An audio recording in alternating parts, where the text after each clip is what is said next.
Hey guys, Lizardlea here for Star Wars Stormtrooper Day 5. So that is the progress from Day 4. I don't have a ton of white left, but I still don't know if I'll actually be able to finish it today. I got my COVID shot recently. My arm is still really sore. I'm recording this the day the first quail video goes up of the 5 that are going to be an hour long. Although now that I'm doing this, I might end up getting another hour because I'm still recording the quail. I don't know. We'll see. Hopefully, if it's not too bad, I'll just pop it all on the end of the 5th one. 300 minutes of quails, you guys. It's ridiculous. They are so cute, though. I mean, like, they started, like probably that big. And now they're, like, this big. They're all grown up. Okay, you've already seen enough quails, and you've already heard me squeal about them enough. So, it's time to cross-stitch. Like I said, my arm is still sore, so I'm going to do my best. Alrighty. So, Howl's Moving Castle and Princess Mononoke, where would you like to start? Let's do Mononoke first, because I like it more and you don't. I do like Howl's Moving Castle more, it's true, but they are both spectacular movies. Studio Ghibli is definitely where it's at. Yeah. And I definitely think those are ones worth seeing in theaters if you have the chance. Possible, yeah. Princess Mononoke, I think, is just gorgeous. Like, it's incredibly well done. It looks really, really good. And it tells a great story. Like a lot of these films, or rather, it's telling a story that you've seen told before, but it's doing it with a lot more depth and nuance and interest than many other shows or movies. You have essentially a clan member of this.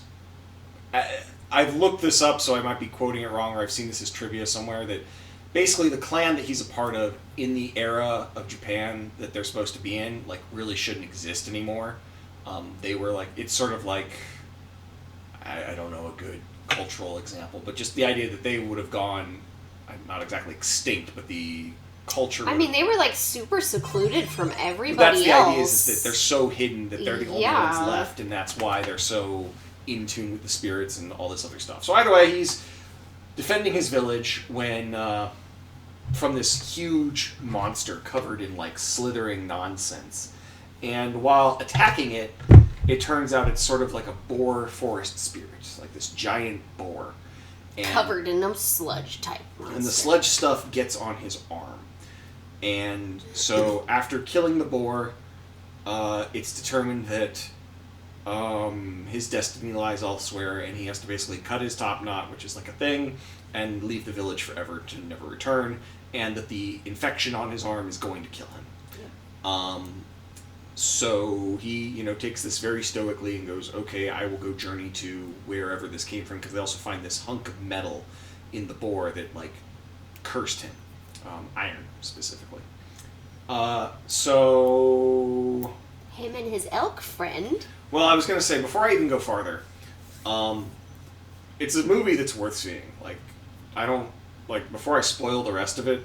I mean, do we even want to spoil it, though? Like, I think it's worth it, like, as long as you're okay with a little bit of blood and guts. Violent, yeah. Especially for a Ghibli film, it's violent. Ghibli, whatever.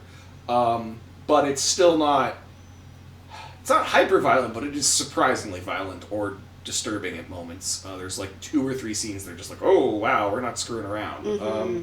Yeah, like there's definitely a lot of violence. Like, there are guns, there are swords, and both of those are used. And there are wolves and boars. Yeah. And there's a lot of violence. It's a teenager thing, really. Not younger would be my recommendation. But yeah, it's still very, very good, because... It still tells an amazing story. Yeah, and again, the story is sort of a, nature versus society thing, like, oh, humanity is expanding and it's killing nature, Fern Gully or anything else you've seen. But it's done a lot more interestingly, because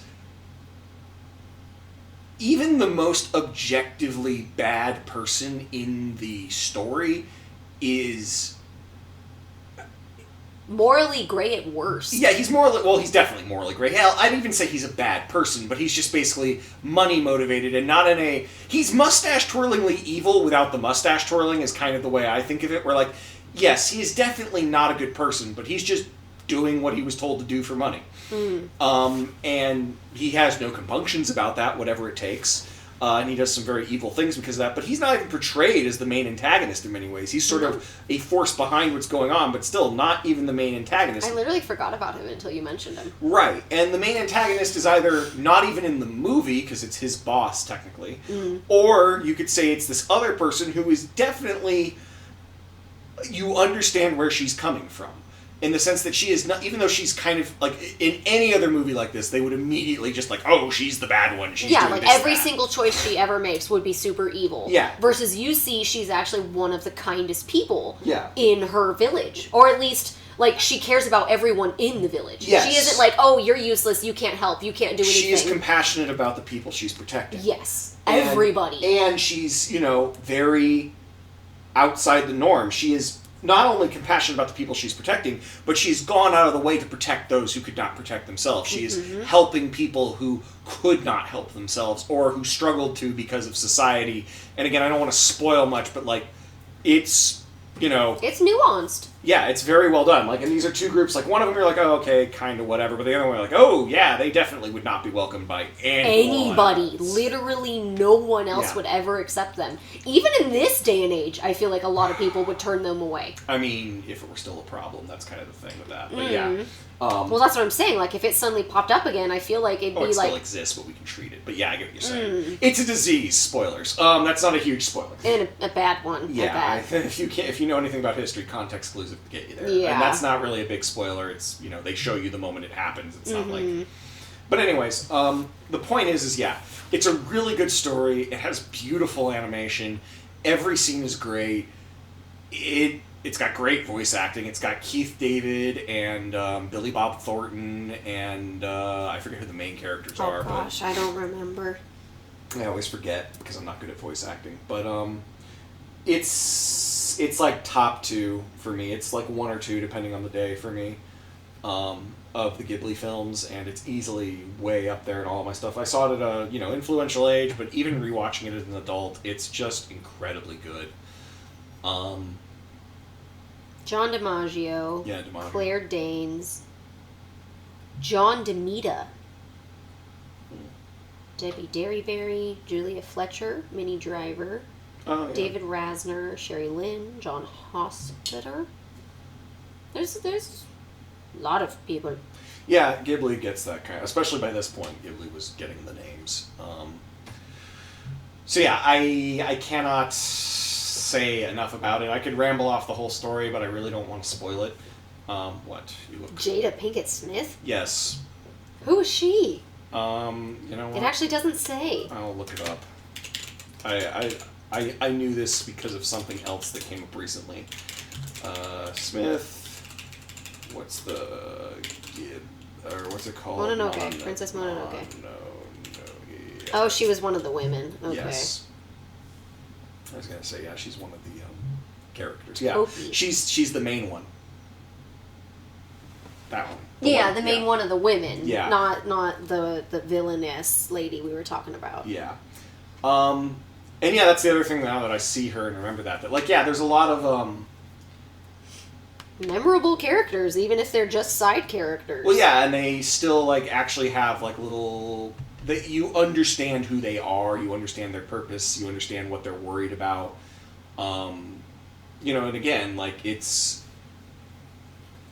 comes to the same conclusion movies like Fern Gully do, like, hey, we need to live better with nature and whatnot and all this stuff, but it approaches it from a very nuanced and reasonable perspective that I think is actually very important because when you portray things as black and white, it's just like, these people are evil, and I love Ferngully, but at the same time, there is a literal evil pollution spirit. It kind of simplifies the problem. Toxic love. Yeah, I mean, don't get me You wrong. can't go wrong with Tim Curry. The footage of Tim Curry singing that song is one of the best things on the internet, by the way, if you haven't seen it.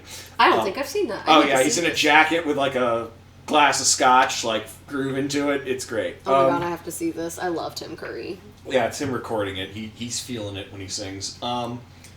It when you portray things like this, it helps really conceptualize like how these things happen, and that you need to understand what people are trying to do, not just say, well, you can't do this, because then they're just going to go, well, screw you, we need to do this. And that's where it gets really well done and interesting, in my opinion.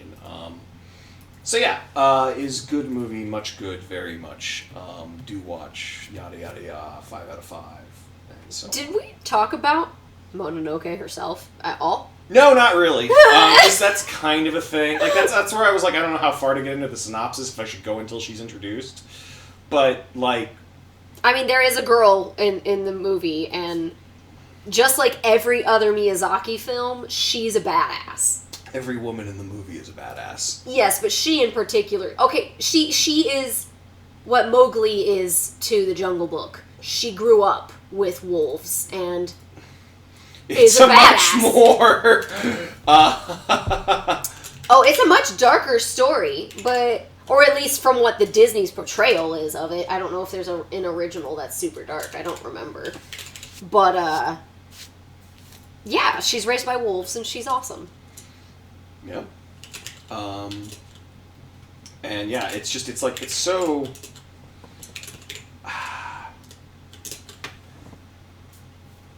It's such, again, a well-told story that it's been frustrating to me for a long time that, like, I got to grow up on things like this.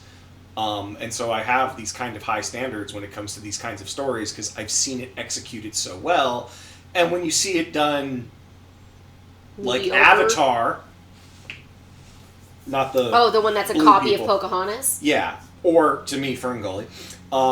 You're just like, this is just so boring in comparison. And, I get that, like, we want to just make it good versus evil. Fine, I guess, but it just... I mean, in reality, it's very rarely that. I mean, people like to think it is, and I get why, because, like, yes, there are definitely people who have not great motives, or dangerous motives, but you have to... whatever, like, I don't want to go off on a whole tangent. So, point is that I think it did a really, really good job of setting this up right and just doing it well and making sure that it had lasting power because of that, you know? Mm-hmm. I'd watch it, whenever. So I had a favorite character in this movie. She does do that. And it had been so long since I'd seen it, and I was like, I remember loving this movie, but I remember being sad about the ending. And I was like, is it because my favorite character dies?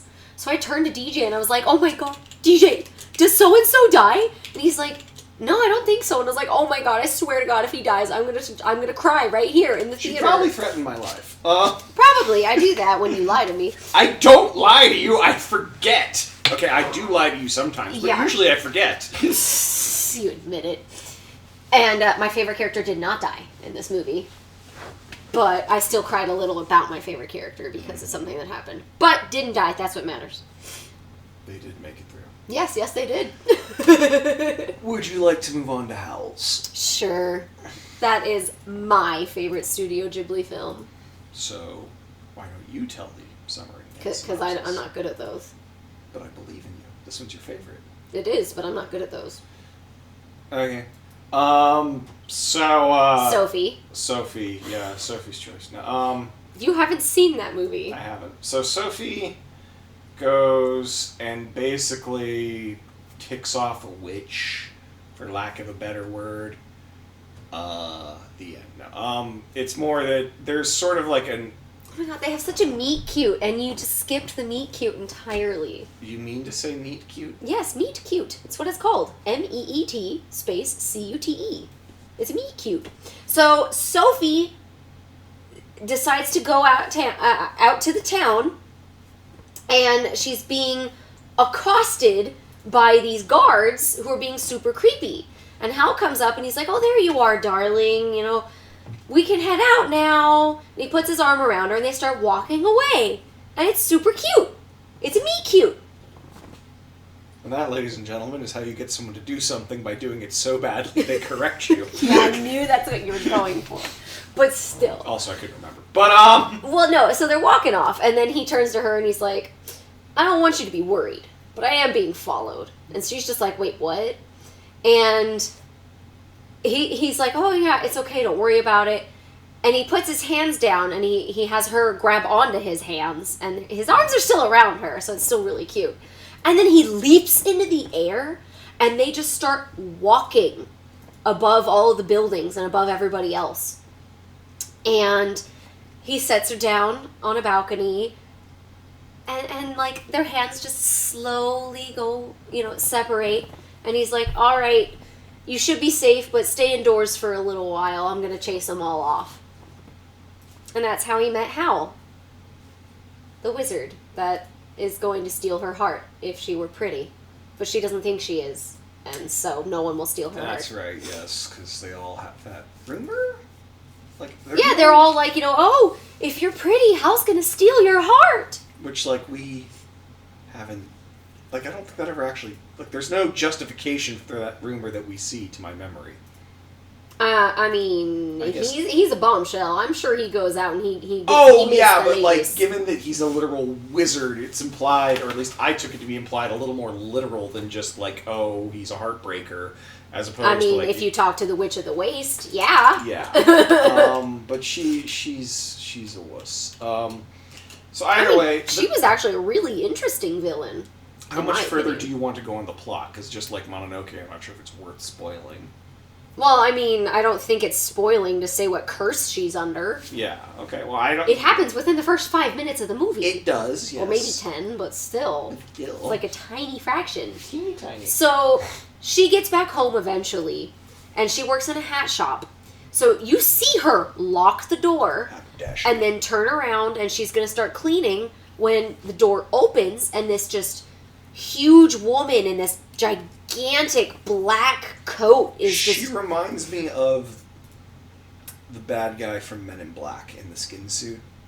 Where, like, it's the roach in the skin suit, and he doesn't quite fit in it. Like, she's also, like, she doesn't fit in her skin in the sense that there's too much.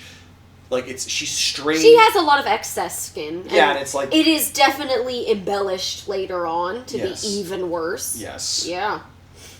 But she walks in, and she's just like, "Oh, you're trying to steal Hal's heart, but it's just for me." And she just, like, flies through Sophie and turns around, looks at Sophie, and she's like, "That's a great curse I came up with. Too bad you're never going to be able to tell anyone about it." And she leaves. And Sophie's just like, "What?" She goes to bed. She wakes up the next morning, and she's like all ouchy. Or maybe it's actually before she goes to bed. I think it's before she goes to Yeah, bed. it's almost immediately. She turns around, and she's just like, "Oh, like, like my back hurts." She looks in the mirror, and she sees that she is like an 80-year-old woman. Mm. By the way, she started as like maybe a 25-year-old woman. I don't know if they not discussed her even. age. Howl's like a teenager, isn't he? What? I thought they were both supposed to be in their 20s. No. Did I misunderstand that? Hold on. Did they actually discuss ages? I guess. I am... No, that's the age. Yeah, well, the book doesn't count. Yes, Howl. I would do Sophie's age. Hold on. Because he's a wizard. Oh, he's 27 to 30. Okay, how old's Sophie? Well, I will be. You didn't put age. I'm getting there. 18. I don't know if I believe that one. She didn't come across like an 18-year-old. I would say yeah. She was the oldest sibling. Yeah. And the other one looked like she was 18. Yeah, but again, like, I think she's just supposed to be the practical one. Yeah, I'm sticking with my 25-year-old. That makes me feel more comfortable with the age difference anyways. I see. Where was I going with that?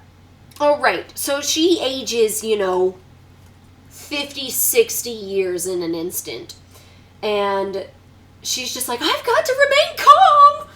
And then she goes to bed. She wakes up. She's still an 80-year-old woman. And so then shenanigans ensue. Yeah. And it is very good. Just like all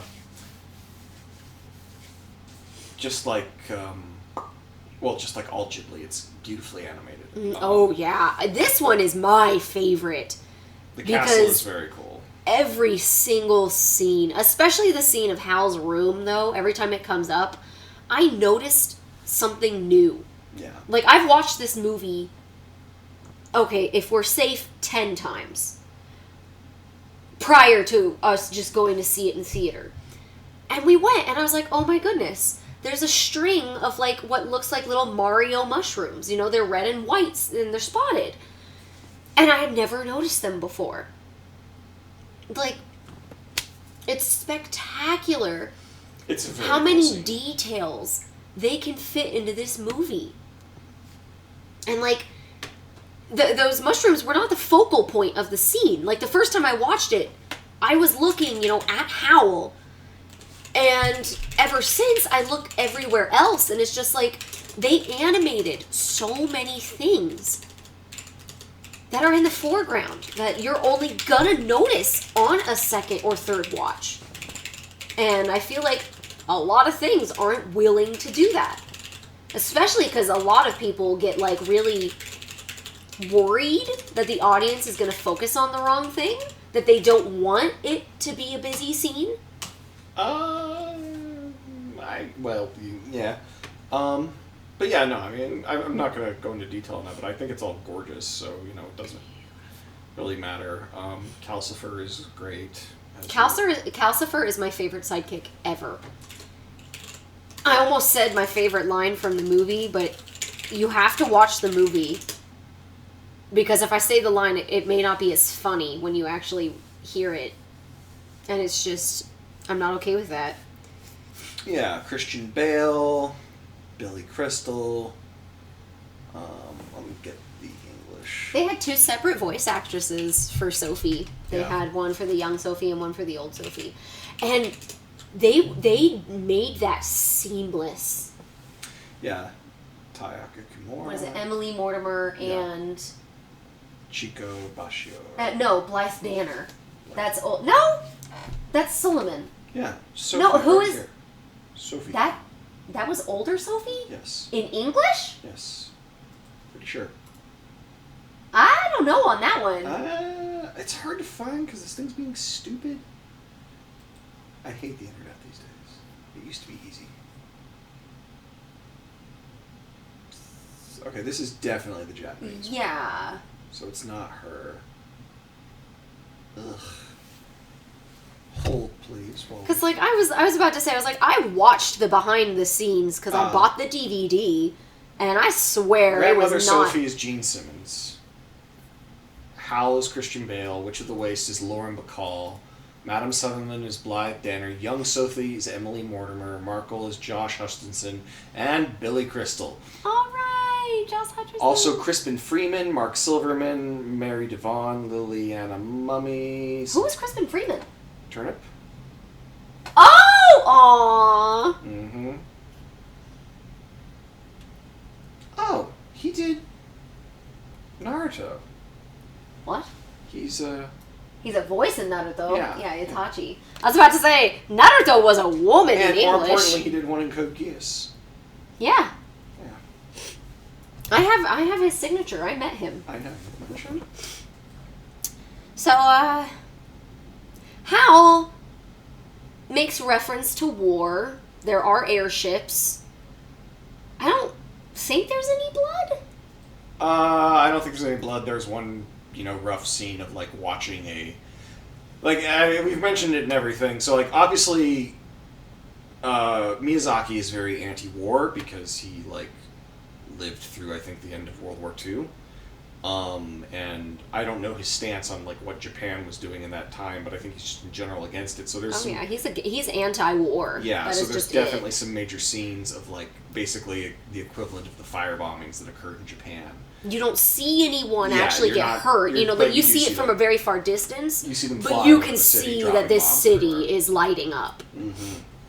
So, I mean, I don't think there's anything incredibly blatant violence-wise, but, like, obviously it's a disturbing setting, but I mean, nearly as rough as Mononoke when Oh, it comes absolutely to, like, not. on-screen gore. If it is something that bothers anybody, a lot of the wizards are able to transform in these huge bird monster creatures. Oh, yeah! So if like body dysmorphia or anything like that is a problem, it happens a couple times.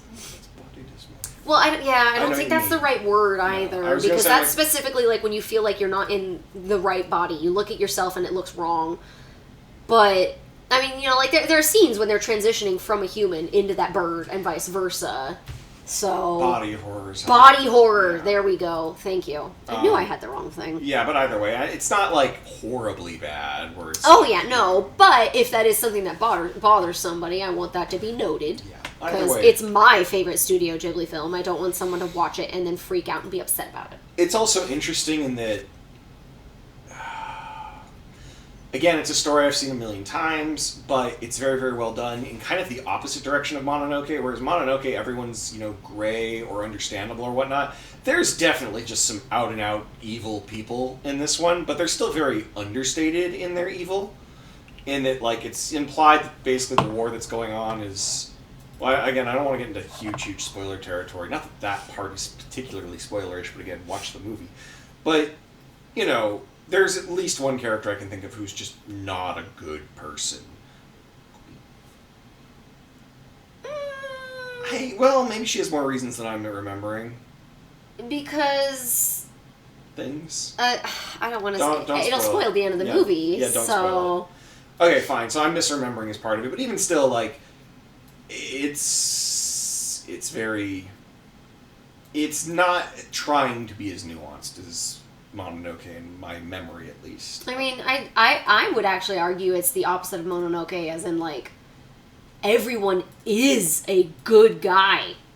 Like everyone eventually makes good choices. Oh, right. Everybody I remember ends now. as a good person. Yeah, I remember why now. That's right. Versus Mononoke, like, yes, even though this person is overall probably a good person because they do make good choices, they also make horrible choices and, you know, almost killed all of these animals, all these people, etc., etc., etc. Like, I don't know.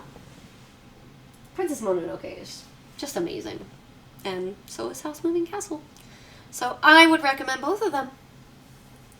Do you have anything else you'd like to add? No, not particularly. 2 and 2 is 4. Mm-hmm. Oh, actually, I read House Moving Castle. Very different from this movie. So if you've read the book, don't go into it expecting it to be the same. But if you've seen the movie and you haven't read the book is good. Oh, yeah. So, yeah.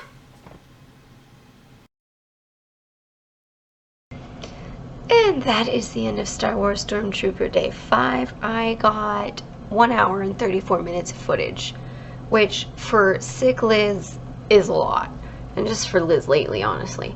I finished the white. It's kind of hard to see. There we go. So, I don't remember what color's next. Probably a light blue based on the colors that are there. So that'll be fun. It won't be white anymore. Yay! My arm is still really sore. And now my back is sore. So I was like, I'm just gonna call it because I finished the white and that's important. Like, subscribe, share, comment, all that jazz. And I'll see you guys in the next video.